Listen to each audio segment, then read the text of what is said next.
He kissed her on a rooftop above Seoul in the middle of winter, and the city below them kept moving like nothing had happened.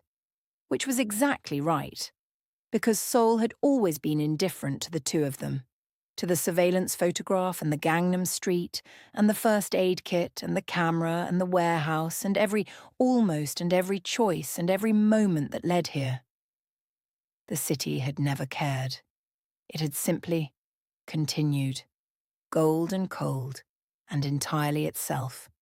But J10 kissed Zara Kingston on a rooftop in December, and for approximately 30 seconds, neither of them noticed Seoul at all.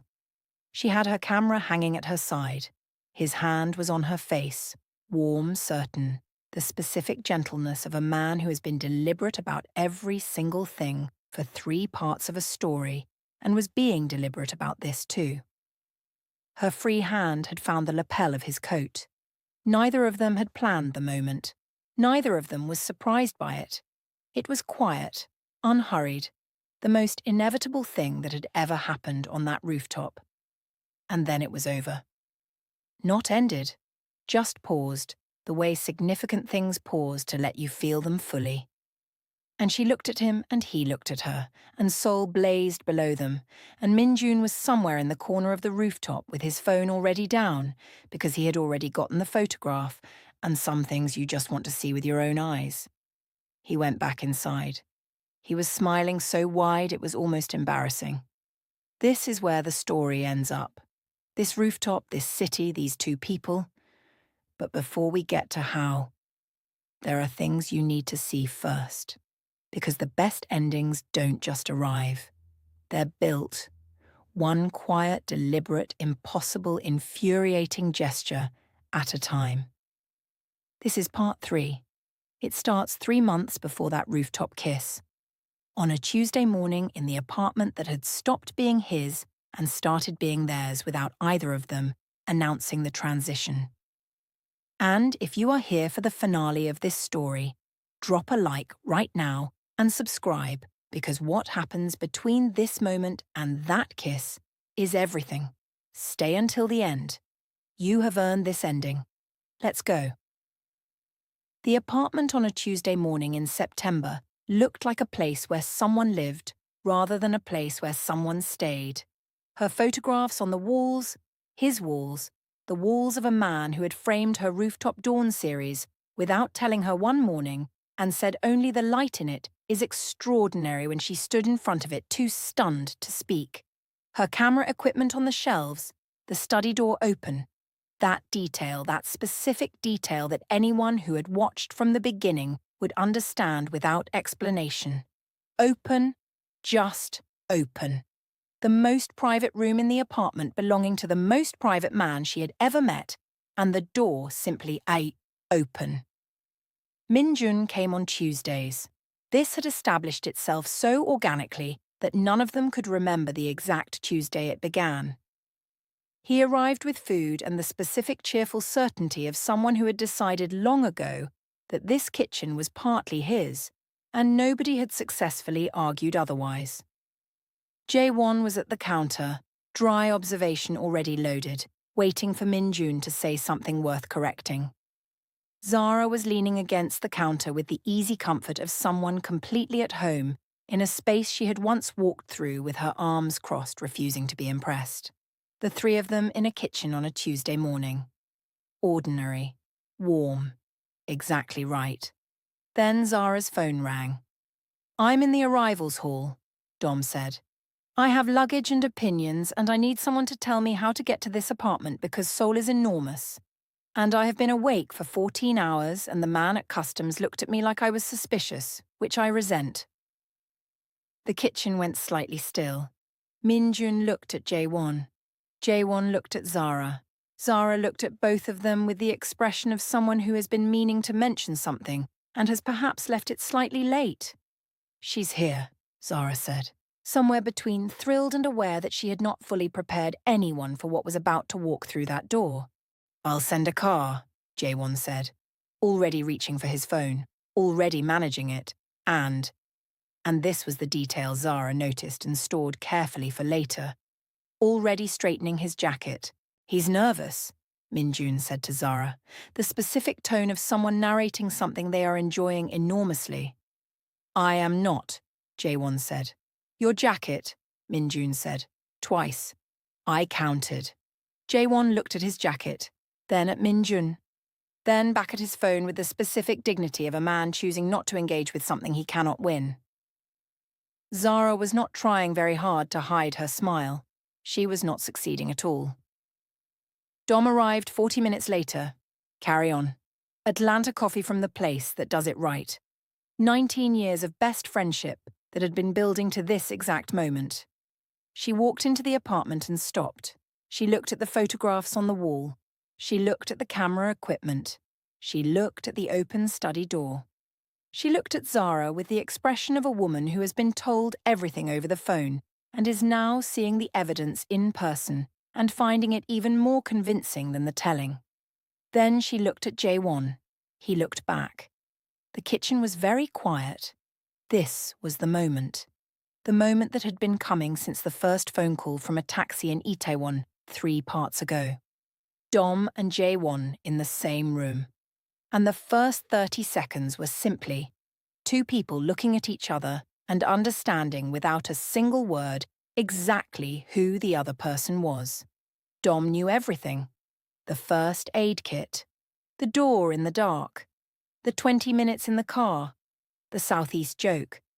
She knew this man the way you know someone when the person who loves them has told you everything in the small hours of every difficult night across 3 parts of a story.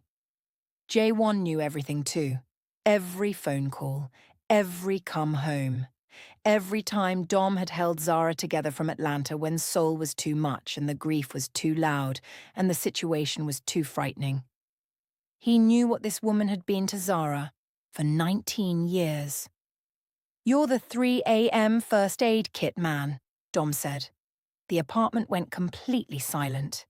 Minjun, standing to the side with the expression of a man at the best event he has ever attended, made a sound that was absolutely not a laugh and looked at the ceiling with great interest.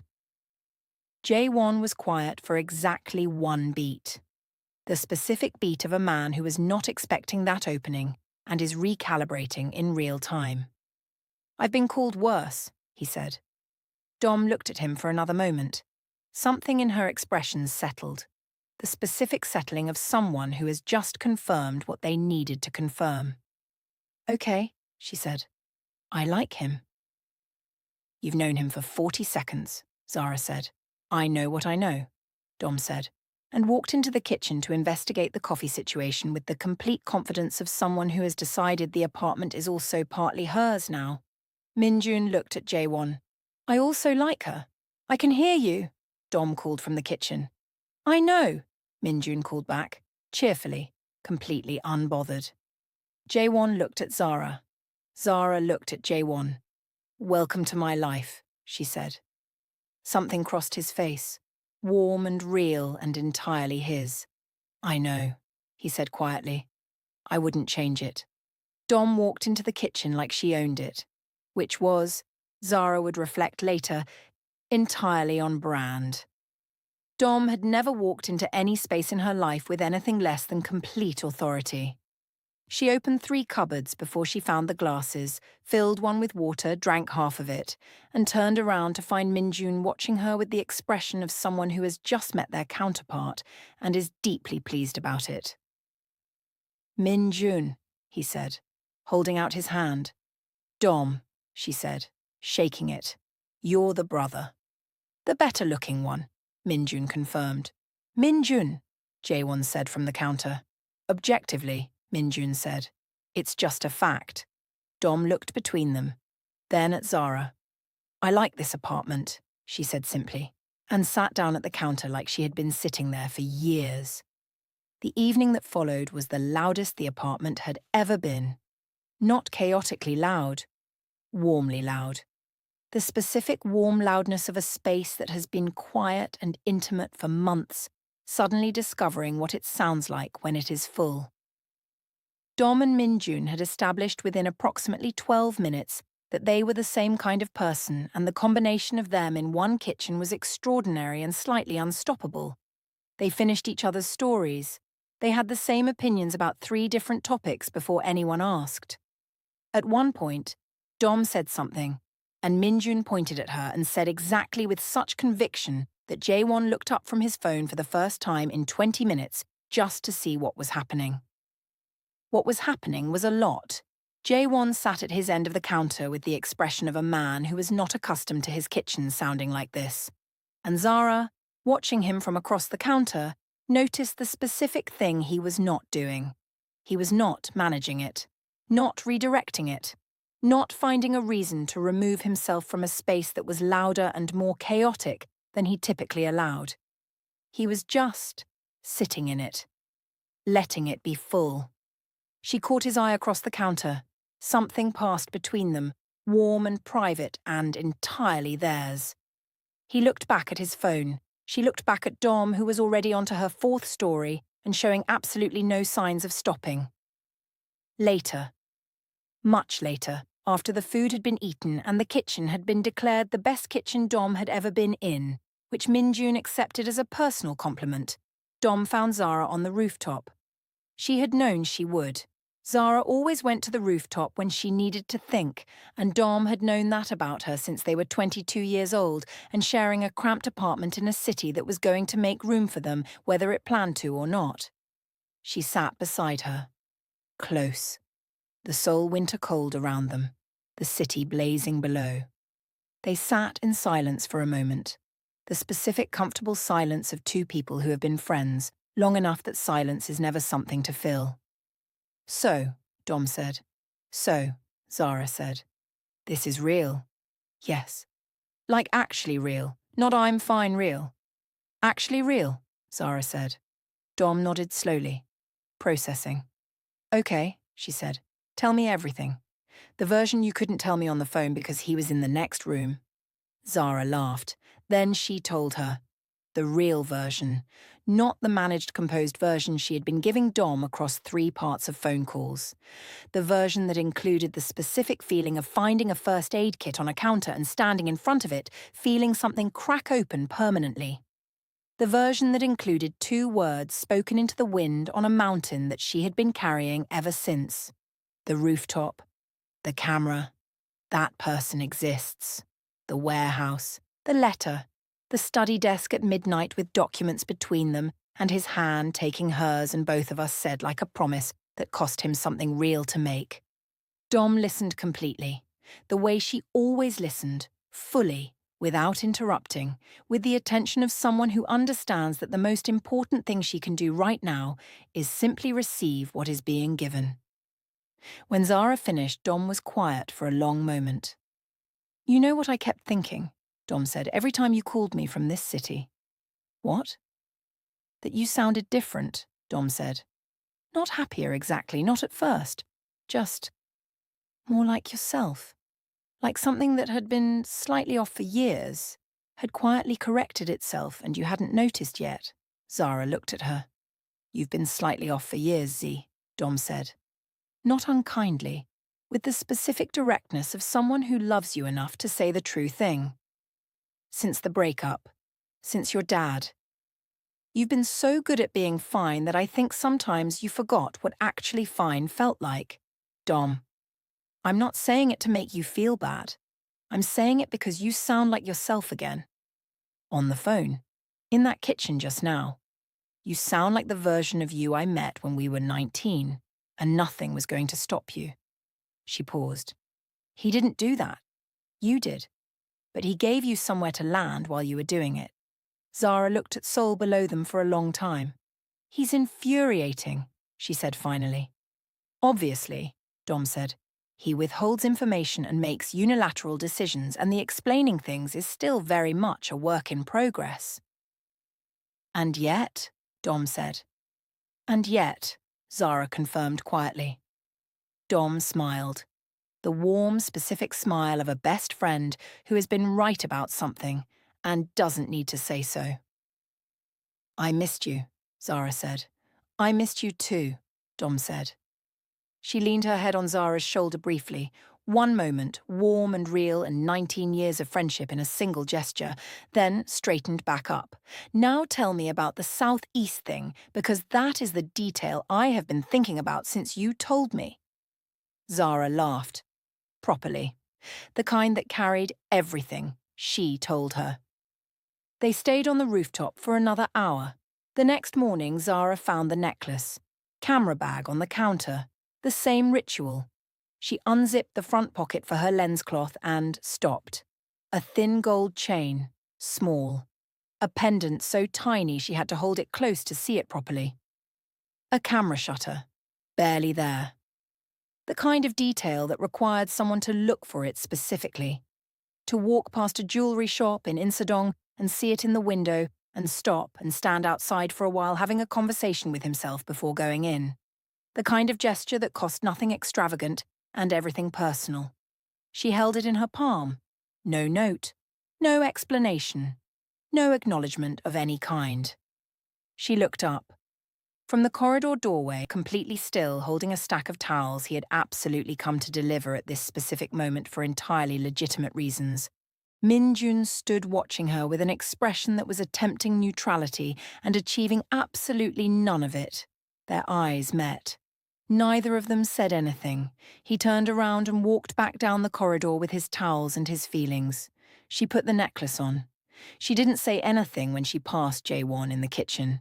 She simply picked up her camera bag and adjusted the strap. He looked up. His eyes went to the necklace. Just for a moment. Just long enough. Then back to his phone. She went out. Min-jun appeared from the corridor approximately 3 seconds later and looked at his brother with an expression that contained everything.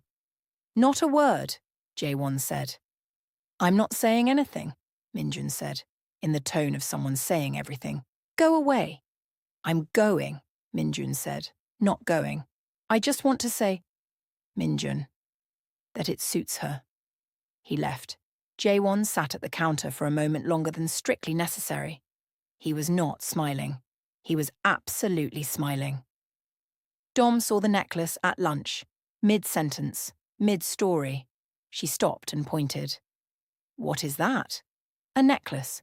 Camera bag. No note." "Yes." Dom turned and looked across the apartment toward the study where Jae-won was visible through the open door, and then looked back at Zara with the expression of a woman who has 5 minutes worth of things to say to that man. 5 minutes, Dom said. "Dom." "I'll be respectful." She was already walking. She knocked on the open study door, sat down before he had processed she was there. He put his phone down. "She called me from a hotel room in Seoul, scared and alone," Dom said. "Everything after that, the quiet things, I want you to know I noticed." He was quiet. She noticed too. That was enough. "I know, I'm saying it anyway." "Thank you," he said. 2 words. Everything in them. "She doesn't stay," Dom said, and told him. All of it. The moving, the years, the walls. What it meant that Zara was still here. He listened without missing a single word. "I know," he said when she finished. "Fuller than the first time. More complete." "Good," Dom said. "Return flights. Already researched." "Noted," he said. She walked back to the kitchen, past Min-jun in the corridor. "How'd it go?" he said. "He's good," she said. "I know. You knew before any of us." "Location pin," Min-jun said simply. "Namsan Tower. October." Dom stared at him. "Security reasons?" "Obviously," Min-jun said. Dom started laughing. Min-jun laughed too. And somewhere in the study, Jae-won heard it and looked up briefly, and something warm and quiet moved across his face before he went back to work. That evening after dinner, Min-jun went home and Dom declared she was going to sleep because she had been awake for approximately 36 hours and Seoul could wait until morning. The apartment went quiet. Just the 2 of them. The specific quality of an apartment that has been full all day, settling back into its usual rhythm. Except the usual rhythm now included 2 people in a kitchen at 10 o'clock at night, cleaning up together without having discussed it, moving around each other with the easy practice naturalness of people who have learned each other's patterns. Zara was at the counter. He was beside her, close the way he stood now, the careful distance of part one long replaced by something that had no name but felt entirely right. He reached past her for something on the shelf behind her and didn't move away afterward. Just stayed close. She turned slightly. He was right there. They looked at each other in the warm kitchen light, Seoul quiet outside the windows, the necklace at her throat catching the light. His hand still near the shelf behind her, not reaching for anything anymore, not moving away either. He raised his hand slowly, one finger. He brushed a strand of hair from her face. Deliberate, gentle, the specific touch of someone who has been wanting to do something simple for a long time and has finally quietly decided to do it. She didn't move. His hand stayed near her face, not pulling her closer, not rushing anything, just there, present. The threshold of something that had been building since a Gangnam Street at 11 o'clock at night and a photograph she never deleted. His phone buzzed on the counter. Neither of them moved for a moment. It buzzed again. He exhaled very slightly, looked at the screen. A security update. Routine. Nothing significant. He put it back down. He looked at her. She looked at him. "You have terrible timing," she said. "That was the phone," he said. "I know what it was." Something crossed his face. The real smile. The earned one. Rare and completely his. "Soon," he said quietly, like a promise. "Soon," she agreed. She turned back to the counter. He stayed close for a moment longer, that in not moving away immediately, letting the moment be what it were. And then went back to clearing up. The kitchen was warm.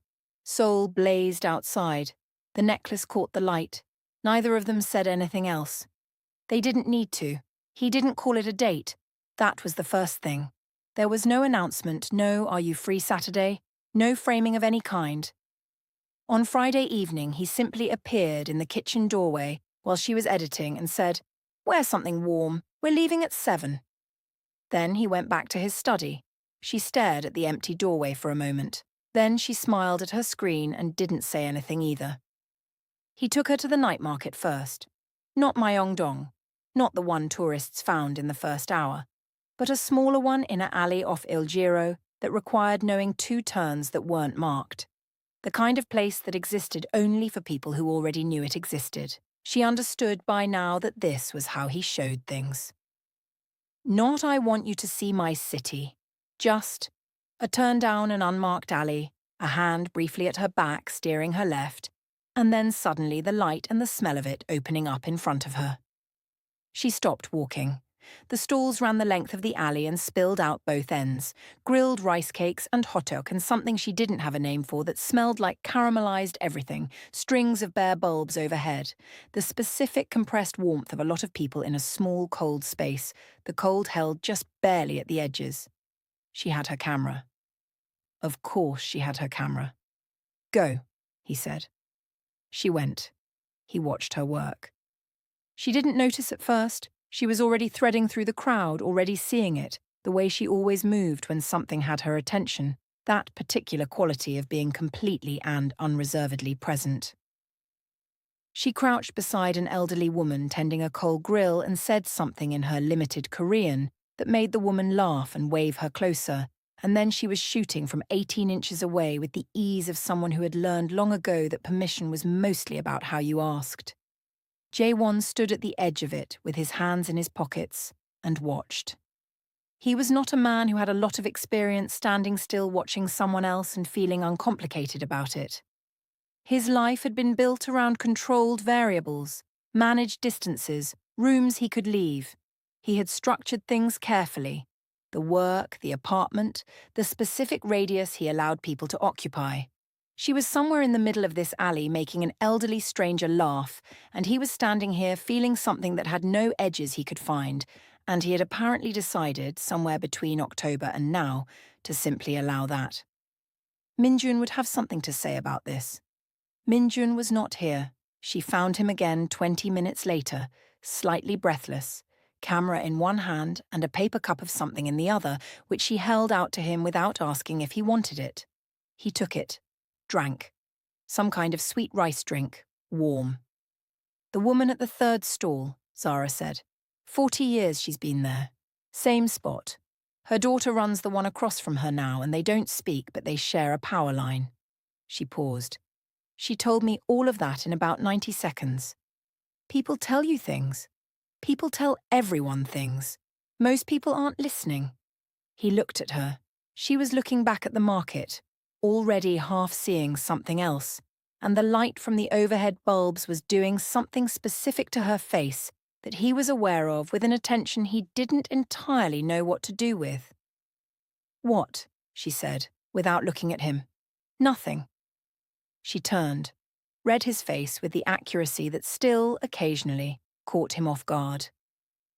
Then she smiled. Not the full one, the quieter one, the one that meant she knew exactly what and was choosing not to press it. "Come on," she said. "I want to show you something." She led him back through the market to the third stall and introduced him to the woman. "Han Yonja, this is my friend Jae-won." And Han Yonja looked between them once with the specific assessment of a woman who had been watching people for 40 years and then looked at Jae-won and said something rapid that Zara didn't catch. "What did she say?" Zara asked. A pause. "She said you take good photographs," Jae-won said. Han Ye-onja, who had not said that at all, went serenely back to her grill. Zara looked at him. He looked at the grill. His jaw was doing the thing it did when he was preventing something from appearing on his face. "Jae-won?" "The hotdog here is very good," he said. "Do you want one?" They ate walking. The market thinned toward the far end of the alley and opened onto a quieter street, and they kept walking without discussing it, the cold sharper now, their breath visible. She had finished her hotdog. He had given her the second half of his when she looked at it, and she had taken it without comment, because they had apparently arrived at the point where this was just a thing that happened. "How did you find this place?" she said. "Min Jun, years ago." "Does he know you brought me here?"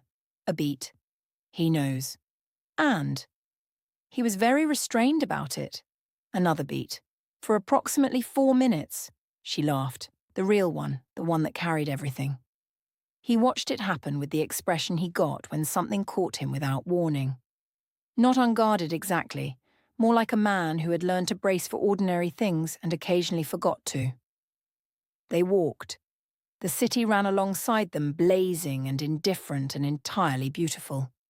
She tucked her camera away and put her hands in her pockets, and he was walking close enough that their shoulders were a constant presence against each other, not touching, almost. Almost. Then she moved. Or he moved, she couldn't have said later which one of them decided. And their hands found each other in the cold, without ceremony, and without comment, and stayed that way. She looked straight ahead. He looked straight ahead. The city kept going. Later, much later, on a different street, with the kind of lateness that means you have stopped counting hours. They found themselves outside a record shop that had no business being open but was. The window was full of jazz records and a handwritten sign that said something she couldn't read, and warm orange light spilling out onto the pavement. Jae-won looked at the window, looked at her. "Do you want to go in?" he said. 3 months ago, that would have been an access point, an offer structured as a question, careful and bounded. She had learned to hear the difference. This wasn't that. This was, "I want to go in, and I want you with me." "Yes," she said. They went in.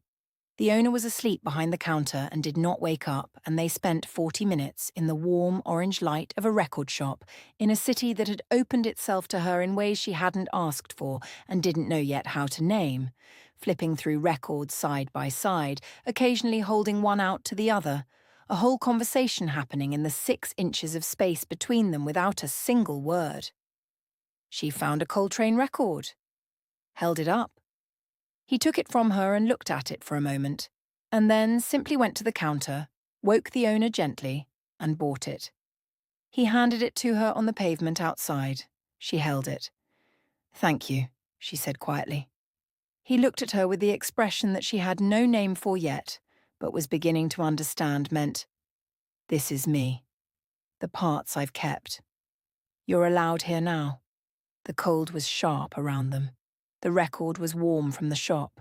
His hand came up, slow, deliberate, and tucked her scarf more firmly against her collar, and didn't move away after.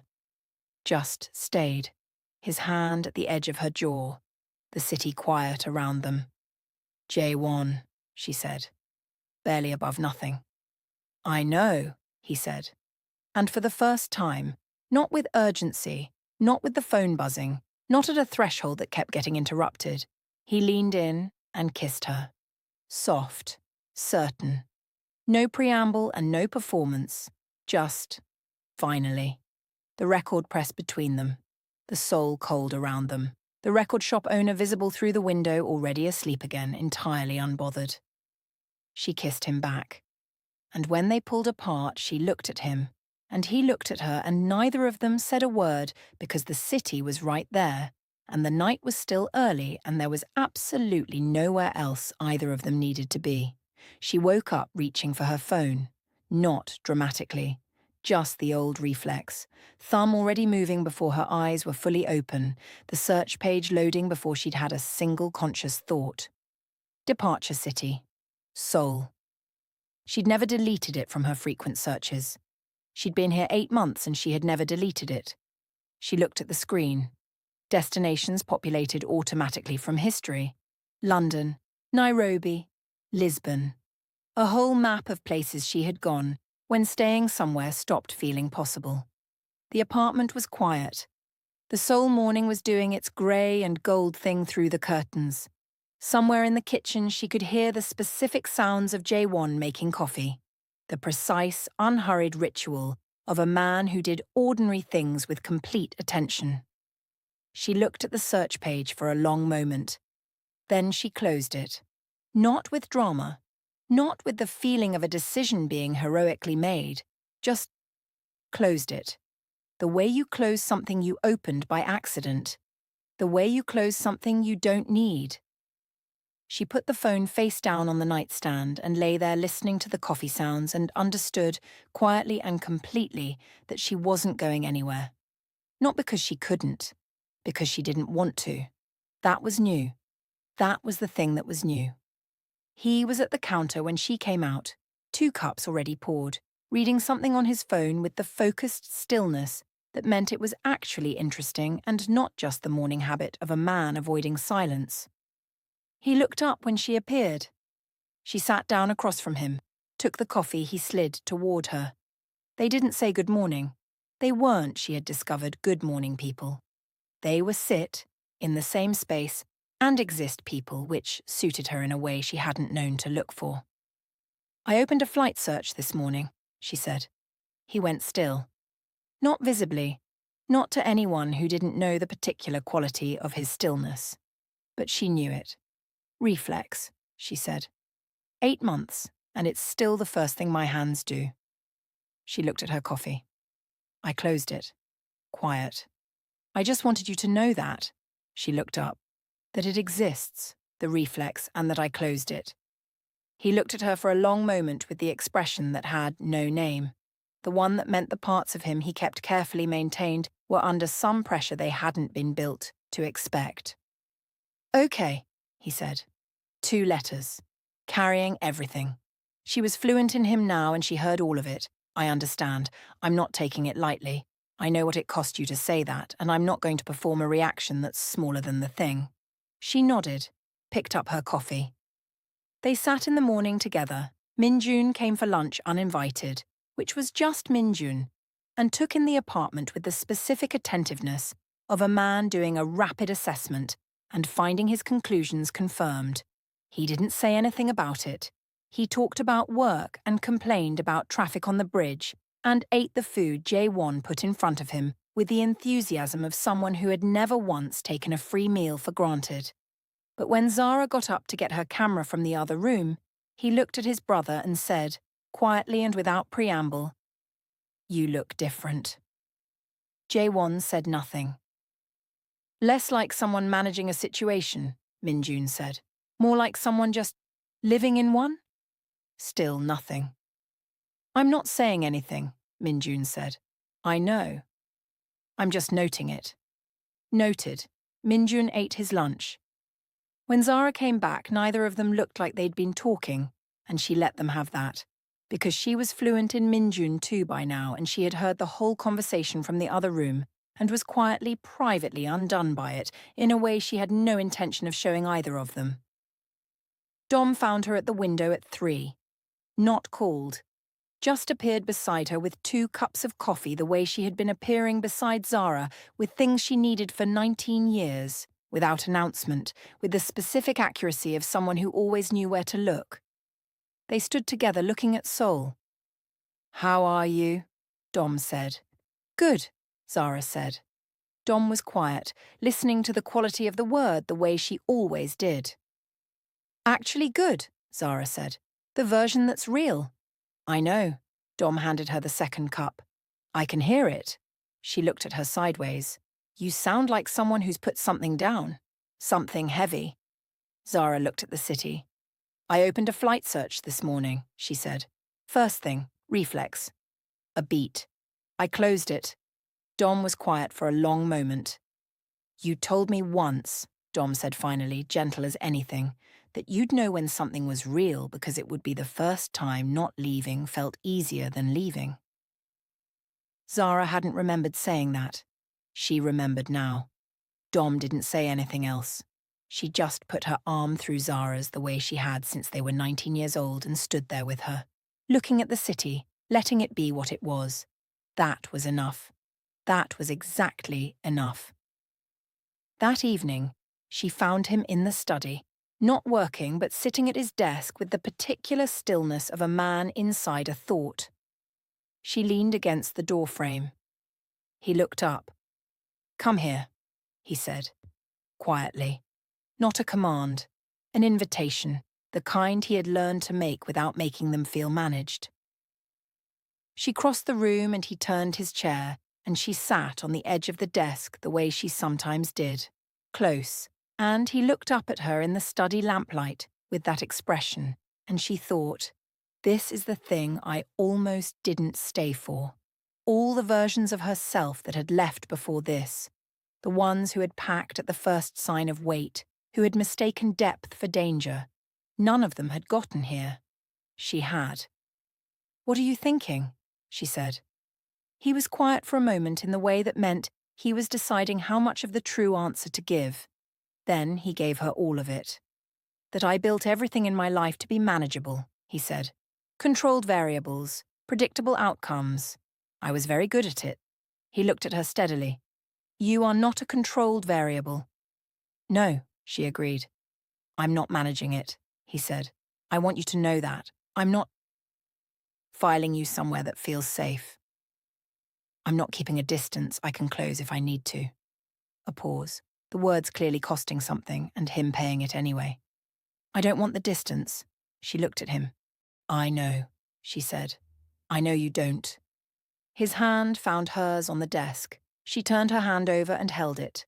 The lamp made a warm circle around them. Outside, Seoul, endless and blazing, the city that had given her back to herself in ways she was still discovering.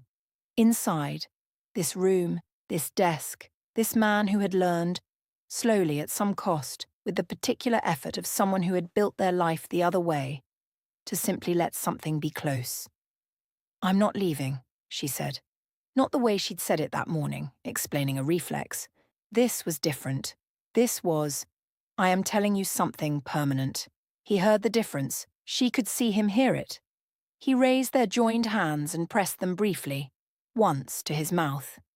Not romantic, not performed, just received. Acknowledgement. I heard you. I'm keeping this. They stayed in the lamplight. The city outside went on doing what cities do, enormous and indifferent and completely alive. And inside the apartment, everything was quiet and warm and entirely, finally, enough. The end. See you in the next story.